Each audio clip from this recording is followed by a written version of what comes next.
We're going to pick up in this section right where we left off in section 31, continuing the discussion, but with an export perspective specific to the Ukraine-Russia sanctions. Bearing in mind that sanctions and embargoes can change, they can evolve, they can be added to, they can be completely eliminated. At the time of recording, one of the more relevant conversations around sanctions was related to Ukraine and Russia, and more importantly, Russia's incursions in Ukraine and the Crimea region of Ukraine. But we do want to stress that these things can change over time. What we're looking at here is a landing page on the website of the U.S. Department of the Treasury, which of course oversees OFAC. We're looking specifically at sanctions, programs, and country information as a great resource. We'll dig deeper into the content of the various resources, but for now, this is a good strong landing page because as you'll note in the lower part of the center of the slide, there's a list of sanctions programs and when a program was last updated. Could be 5 years ago, could be 10 years ago. It really depends. But we'll also say that the sanctions programs, it's a very long list, would have been very difficult to fit onto one page. We're just showing the first three because they're alphabetically listed. Balkans-related sanctions, Belarus sanctions, Burma sanctions. There's a long alphabetical list. Again, it wouldn't fit on one page and certainly be able to see them, but it's a long one. Some other resources on this page, upper right-hand side, OFAC quick links. Something we'll be talking about in much greater detail later on, specially designated nationals and blocked persons list. A search tool for OFAC sanctions lists, news and recent actions, apply for an OFAC license. We'll be talking about that later on as well. But some very strong resources just on the Treasury page alone. When we saw the executive order example, that came from Department of State.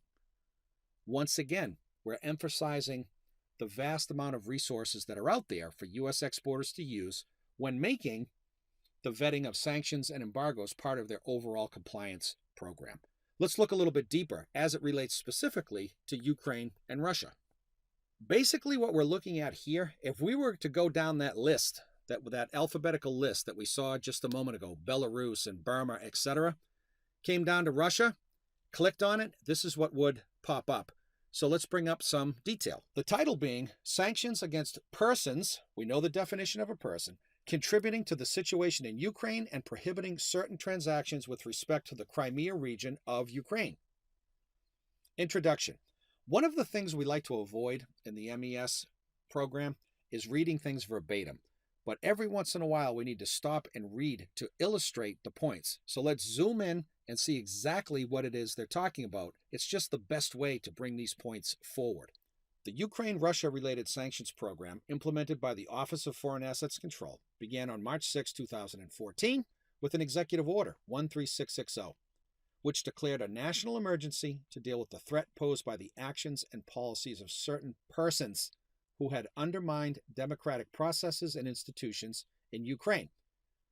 There are some other violations that they read through, threatening peace, security, stability, sovereignty, etc. But moving down a little bit further, making reference to other actions, together, these orders authorize, among other things, the imposition of sanctions against persons responsible for or complicit in certain activities with respect to Ukraine against officials, actual people, named individuals of the government of the Russian Federation, against persons operating in the arms or related materials sector of the Russian Federation, and against individuals and entities operating in the Crimea region of Ukraine. They mention another executive order, 13662, authorizing the imposition of sanctions on certain entities, organizations, companies operating in specific sectors, sectoral sanctions that we talked about previously, of the Russian Federation economy. Finally, Executive Order 13685 also prohibits the importation or exportation of goods, services, or technology to or from the Crimea region of Ukraine. Trade embargo, basically, as well as new investment funds going into the Crimea region of Ukraine by a U.S. person wherever located.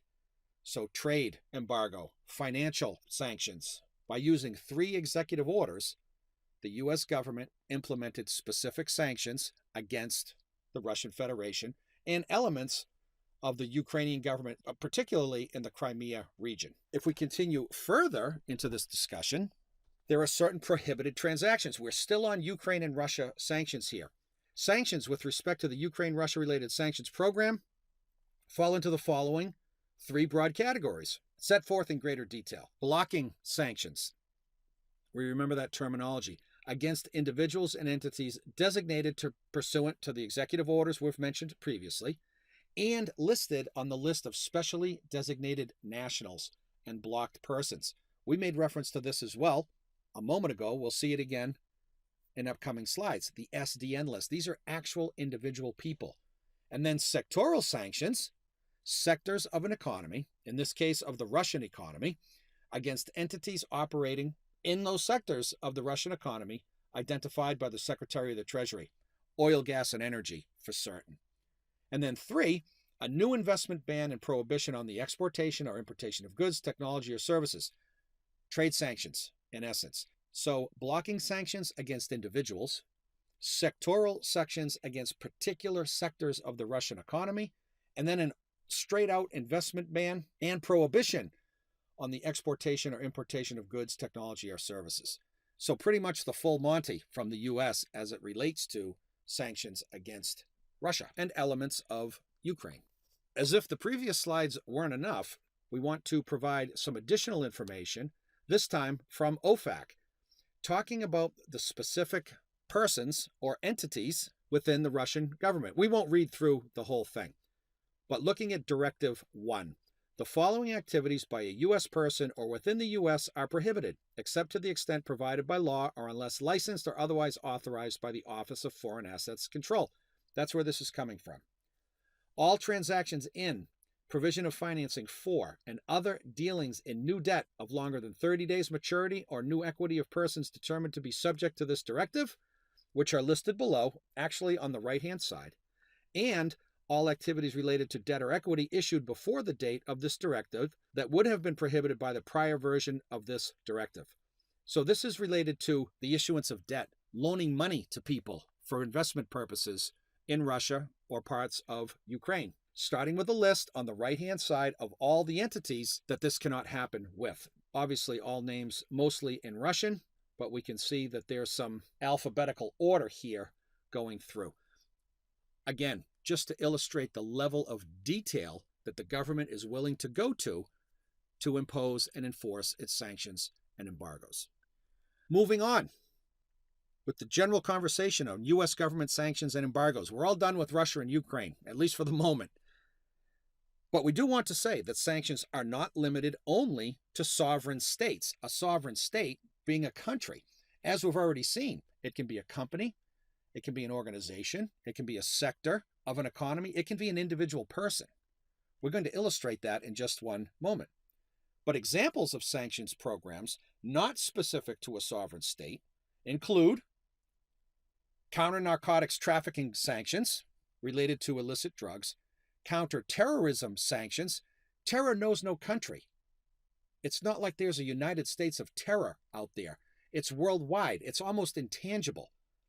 So there are sanctions in place that recognize that sovereign states, although there are state sponsors of terror, it goes beyond sovereign states, does this problem of terror, and we have to focus on counter-terrorism sanctions not specific to any one country, although they could be. There are cyber-related sanctions. Cybersecurity, huge issue. Yet another subject that really knows no state boundaries. So there are cyber-related sanctions, and then non-proliferation sanctions.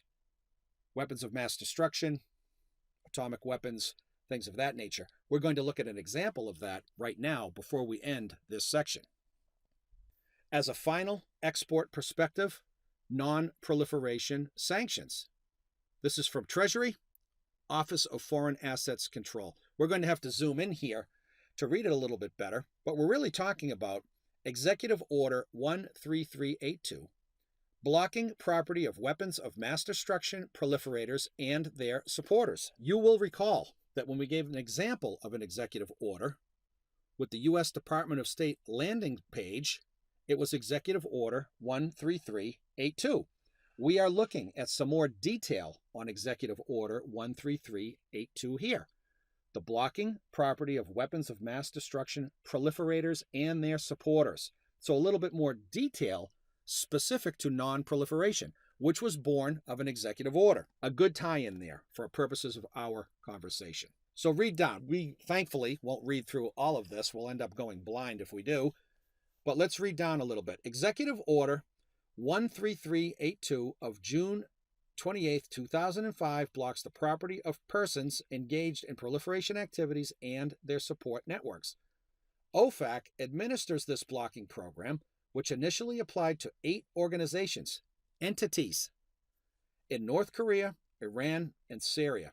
Treasury, together with the Department of State, is authorized to designate additional WMD proliferators and their supporters under the new authorities provided by the executive order.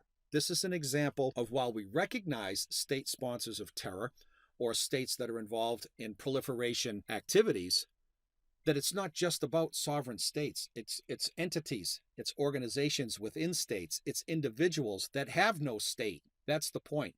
These sanctions go beyond sovereign states and the governments of those sovereign states. They actually target individuals and organizations in those countries. Moving over to the right, below prohibited transactions, to illustrate this point a little bit further, right down towards the bottom.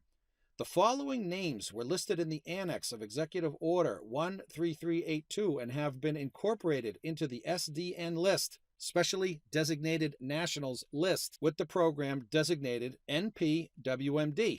They are listed here in OFAC's SDN list format, so actual companies in alphabetical order.